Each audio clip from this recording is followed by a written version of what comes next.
के केयरगिभर sector, agriculture sector र कन्स्ट्रक्सनमा काम गर्ने मान्छेहरूले आफ्नो फ्यामिलीलाई इजरायलमा भिजिट भिजा हालेर ल्याउन सक्छ त?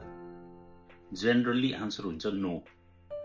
किन भन्दाखेरि चाहिँ यसको लागि चाहिँ तपाईहरूले अब मिनिस्ट्री अफ इन्टेरियरमा आवेदन गर्नु पर्यो।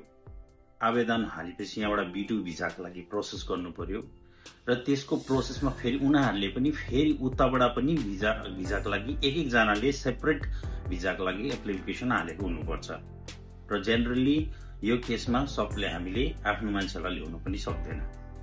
र जति पनि फरेन एक्सपर्ट्सहरू छ जस्तो डिप्लोमेट भयो हैन, यिनीहरूले चाहिँ आफ्नो फ्यामिलीलाई यहाँ लिएर राख्नु सक्छ। तर सानसानो काम गर्नेहरूले चाहिँ युजुअली जेनरली चाहिँ ल्याउनु सक्दैन।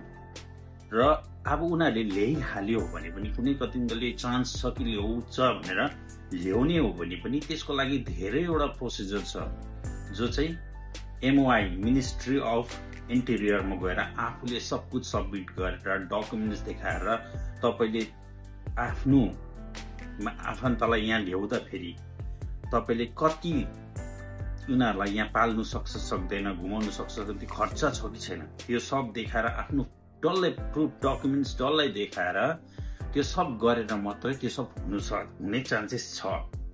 तर युजुअली प्रायः जस्तो केयरगिभिङ सेक्टर, कन्स्ट्रक्सन र एग्रिकल्चरमा गर्नेले त्यो सब गर्नु सक्दैन र ल्याउने चान्सेस कम नै छ। र अब यस्तो कुरोको लागि चाहिँ अब तपाईले अब B2 भिजा त हालेर ल्याउँछु भनेर अब एउटा इच्छा त जताउनु भयो, तर त्यसको धेरैवटा प्रोसेस रहेछ। जस्तै अब तपाईले आफ्नो कामको सबै देखाएर पनि हैन, आफ्नो डकुमेन्ट सबै सबमिट गरेर पनि तपाईले अब यहाँ एप्लिकेसन बुझाएर पनि उताबाट पनि एप्लिकेसन हालेर पनि धेरैवटा प्रोसेस गरिसकेर मात्रै त्यो गर्दा रहेछ। अन्त त्यो ल्याउनुको कुनै फाइदा नै भएन। आफूलाई झमेला, आफू अलरेडी यहाँ काममा बिजी हुन्छ र त्यो सब गर्नु इम्पोसिबल लाग्छ मलाई चाहिँ। र कतिले पनि अब कतिजनाले चाहिँ अब सोचेको छ होला गर्छु भनेर हैन, आफ्नो फ्यामिलीलाई ल्याउँछु, आफ्नो फ्यामिलीलाई घुमाउँछु एकपल्ट भनेर सोचेको छ होला, उनीहरूले चाहिँ MOI मा एकपल्ट आवेदन गर्नु सक्नुहुन्छ। मिनिस्ट्री अफ इन्टेरियरमा आवेदन गर्नु सक्नुहुन्छ B2 भिजाको लागि हैन यहाँबाट हो। तर फरेन एक्सपर्टहरू जति पनि छ, डिप्लोमेटहरू जति पनि छ, यहाँ आएर अब जस्तै इजरायली एम्बेसीमा काम गर्ने उनीहरूले त आरामसे ल्याउन सकिहाल्छ, त्यो कुनै छैन, झमेला छैन।